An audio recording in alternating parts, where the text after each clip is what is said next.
Nós vamos falar hoje com base no texto bíblico da segunda carta de Pedro, no capítulo 3. O texto completo os irmãos têm no boletim, do verso 9 ao verso 18, e tem referências à vinda do Senhor Jesus. Mas nós vamos focalizar principalmente o verso 9 e o verso 18, com o tema Deus é longânimo.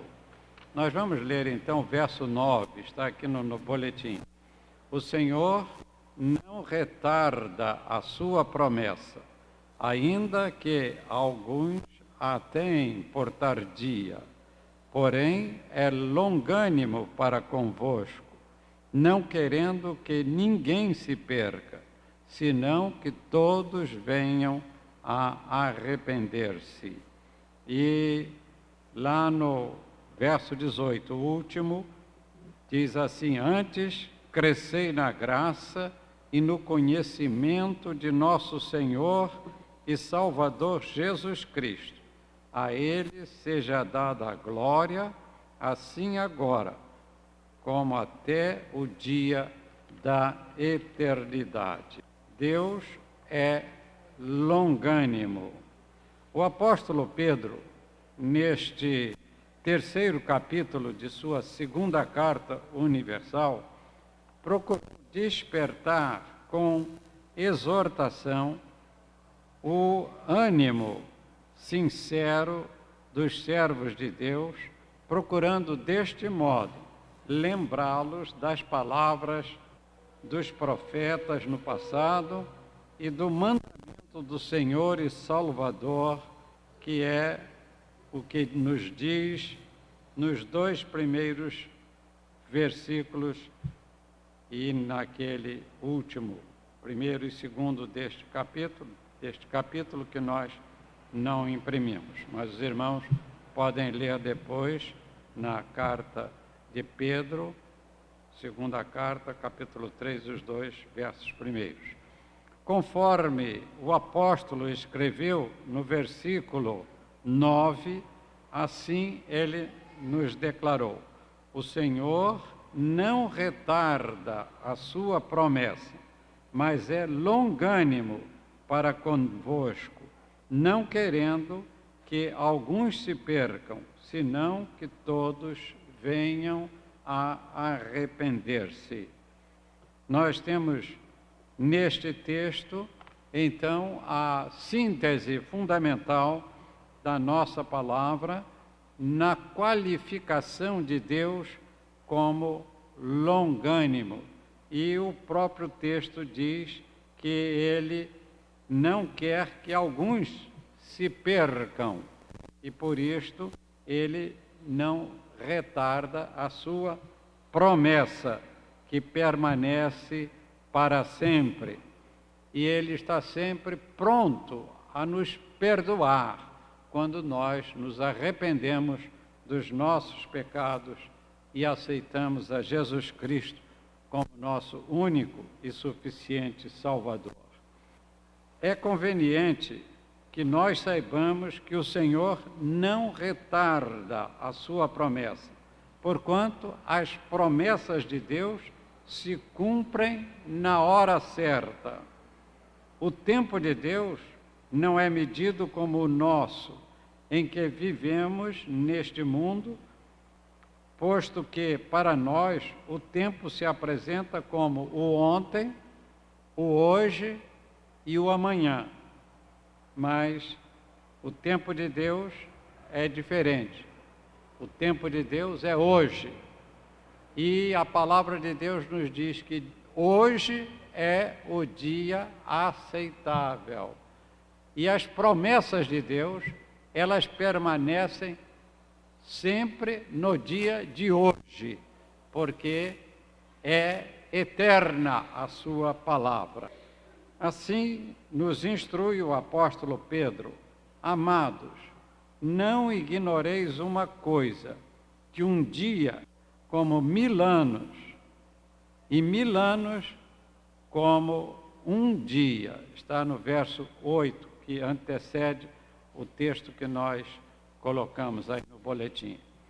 É gloriosa para os servos de Deus a declaração apostólica que afirma: o Senhor é longânimo para convosco. O amor de Deus é sem limites, pois nos diz o apóstolo João em seu evangelho, no texto áureo da Bíblia, que está em João 3,16. Todos nós sabemos, vamos dizer juntos?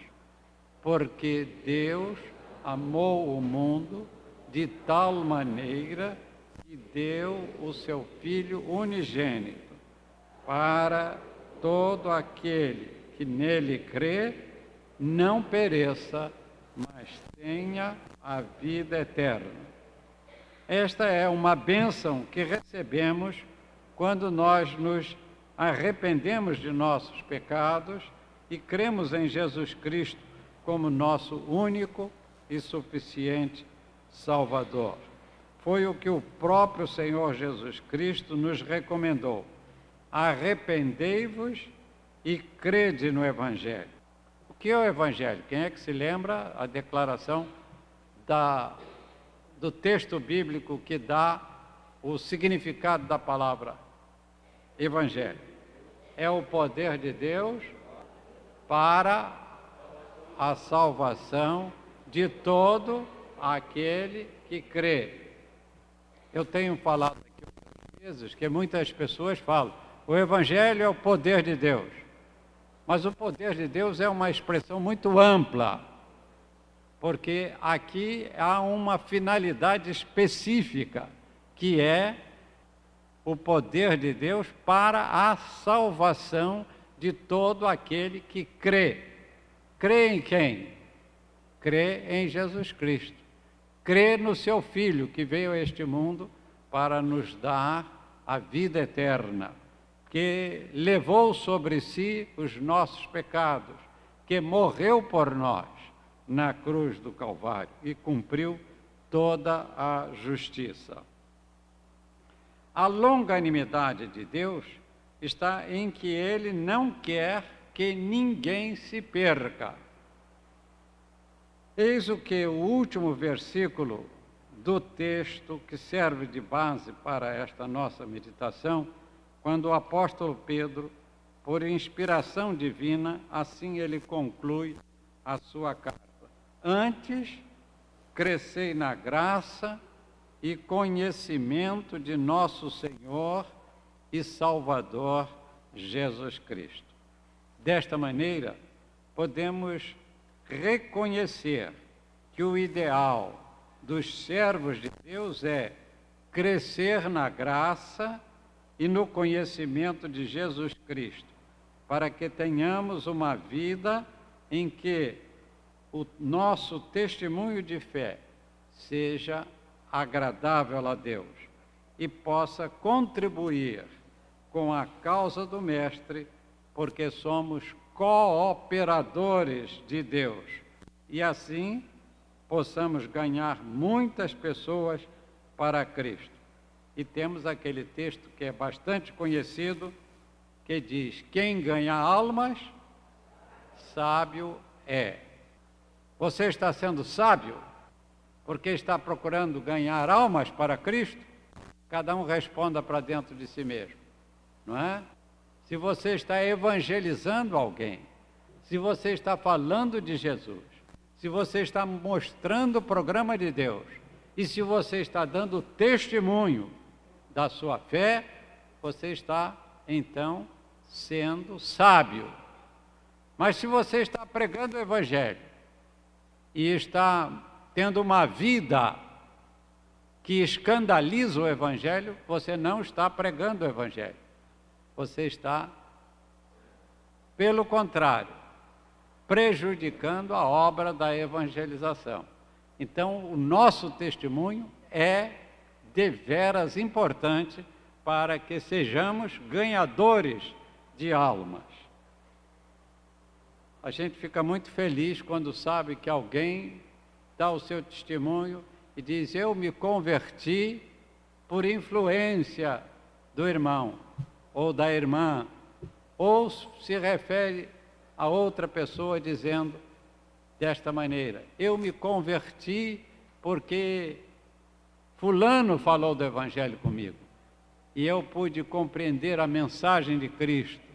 Que bênção é para o crente quando ele recebe esta informação e ele sabe que contribuiu desta maneira para que alguém seja sábio, seja fiel, seja um crente e tenha a vida eterna que o Senhor Jesus Cristo nos oferece. Ao finalizar a sua carta, o apóstolo Pedro nos diz, no final do verso 18, no capítulo 3, e ele faz isto de uma maneira maravilhosa. A ele, isto é, a Jesus Cristo, nosso Senhor e Salvador, seja dada a glória, assim agora como no dia da eternidade. Qual é o dia da eternidade? É aquele quando a nossa vida já deixou de estar aqui neste mundo e está gozando na mansão celestial a bênção do perdão e da vida eterna que o Senhor nos concede. E então nós vamos ter a oportunidade não só de glorificar a Jesus Cristo hoje, mas vamos glorificar a Jesus Cristo também em toda a eternidade, como fiéis à sua palavra, como crentes que confiaram verdadeiramente em Jesus, que não tiveram nenhuma dúvida de que Jesus é realmente o seu Salvador. E então, nós vamos observar que neste capítulo, nas palavras do apóstolo, ele teve um objeto, que foi falar da vinda de Jesus. Quando, então, já as coisas deste mundo passarão e nós teremos um novo céu e uma nova terra, segundo a linguagem da própria Escritura. Efetivamente, quando reconhecemos que Deus é longânimo para conosco, sentimos também o dever de glorificá-lo em nosso viver. Que seja, de fato, assim a nossa compreensão e a aceitação da longanimidade de Deus para conosco.